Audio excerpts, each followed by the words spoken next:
Welcome back to the CNC Auto Show. And when we're talking about springtime tips, you cannot help but mention tire pressure. Yeah.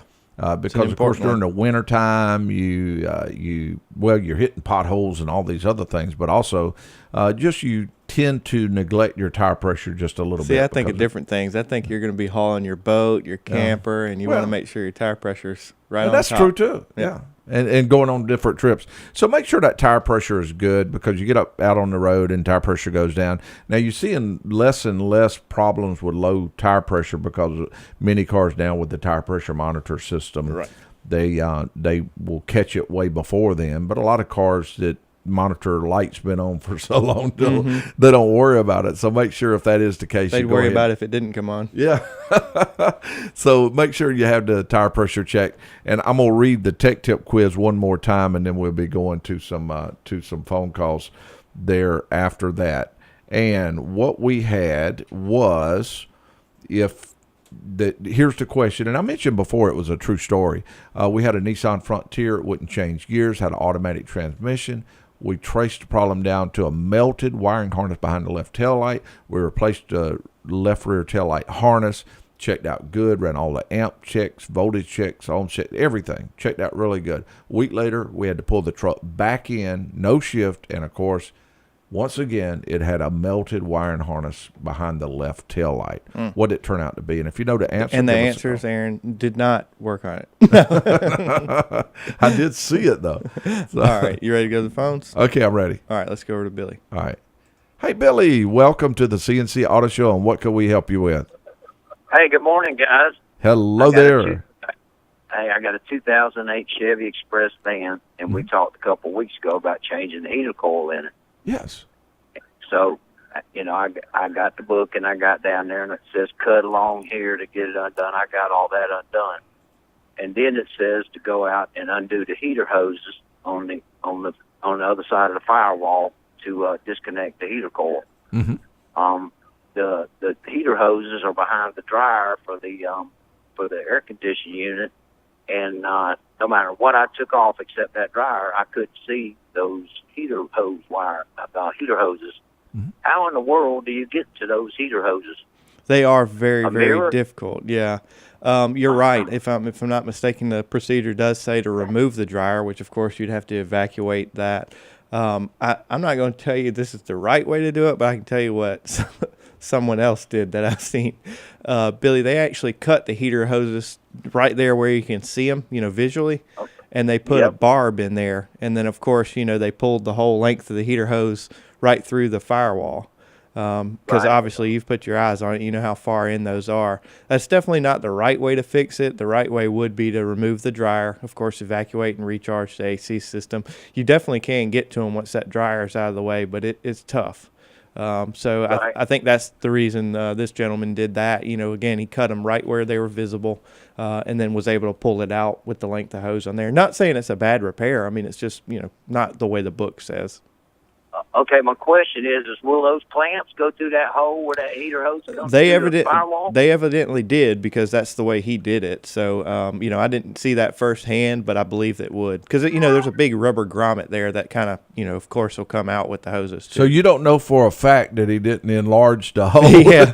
I didn't see any Sawzall blades or anything like that, so I'm not sure. Right. Well, I didn't undo the heater hoses because I needed to use the truck for work. But, right.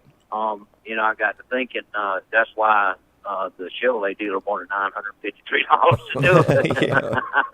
Yeah. Did they give you a price of $300 with Sawzall blades? No. And I kept thinking, am I going to have to ream them holes out where them two little aluminum tubes go through there, or are they going to slide through there, or what? So right. I've actually decided that I'm gonna let CNC or somebody do it, because I'm a painter. So you had enough of that one. But thank you guys for your show. I love it. Thanks for all the tips you give us. Thank you for the call, Billy. Yeah. And the number to call, 706-863-5800. Question about your car, truck, or SUV. And who will we be talking to? Let's go over to Bob, Aaron. Hey, Bob. Welcome to the CNC Auto Show. And what can we help with? Hello, guys. How you doing? Blissful. Blissful. He looked that up in the dictionary. Yeah, and I can't get over it now. I have to use it. No, we're doing good, Bob. Really good. Well, yeah, I guess so, with the Resurrection Day tomorrow. Yes, absolutely. Okay, 2008 Arcadia. Mm-hmm. When you crank it up, pull it back in drive, now it seems as if it's taking it a couple of 2 or 3 seconds before it goes in gear. This hasn't been this way, and I was just wondering. Somebody said it was because slippage in the transmission bands. Bob, I definitely wouldn't want to hear that myself. No. I can't say I've really experienced that too many times with the Acadias. Now, so just to be clear, your foot's on the brake, you're in park, and you go to shift it to drive, and there's just a slight delay. Is that what you're saying? Yes. The only thing, and roughly how many miles are on this vehicle? Roughly 160,000. 160. Has the transmission ever been serviced?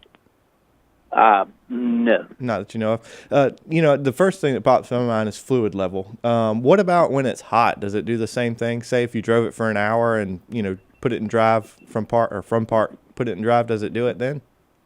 Yes. So it does it constantly. It doesn't matter if it's cold or hot or anything like that? Yeah, but it's just started this. Okay. The first thing that pops in my mind is, of course, fluid. Mm-hmm. If the fluid level is not correct, it would take a little bit of time, just that slight second of a delay. The reason I asked about... That's the first thing I checked. And is it good?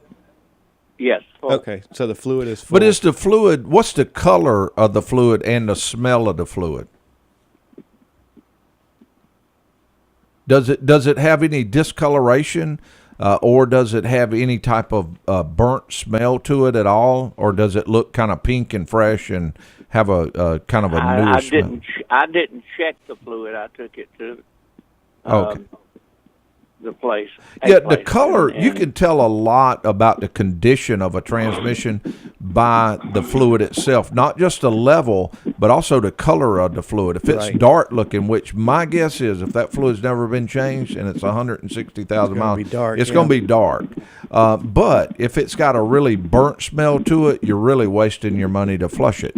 If it's really burnt smelling, then you may get by with doing a transmission flush.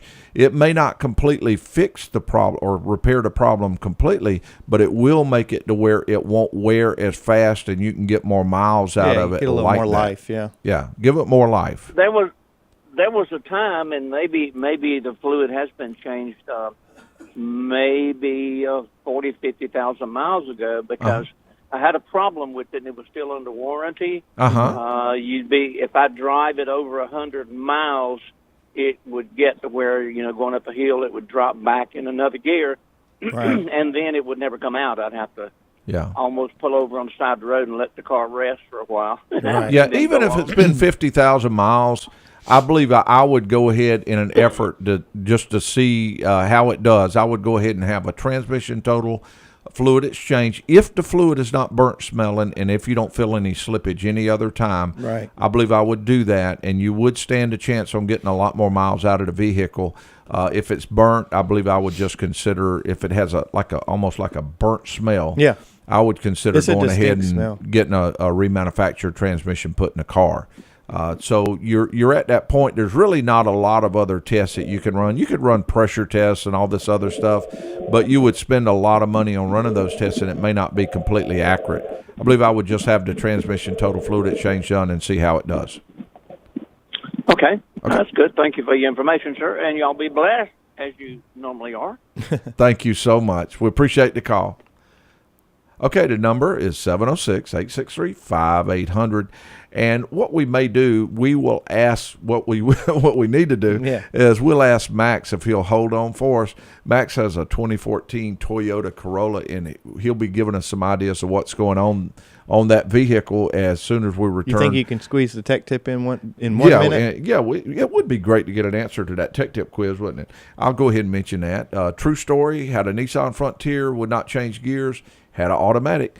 We traced the problem, melded wiring harness behind the left taillight, replaced the rear left taillight harness, checked out great, ran amp voltage and ohms checks, and a week later we had to pull the truck back in because of a melted harness. Right. And it was doing the same thing. What did it turn out to be wrong? Okay. So if you know the answer to our Tech Tip quiz, give us a call. I mentioned that we have some new CNC Auto Show hats. Matter of fact, I'm gonna get you and Dominique and all the Bo and all the team members with the CNC Auto Show. We'll have new hats to wear. So we'll be right back after this break with the CNC Auto Show.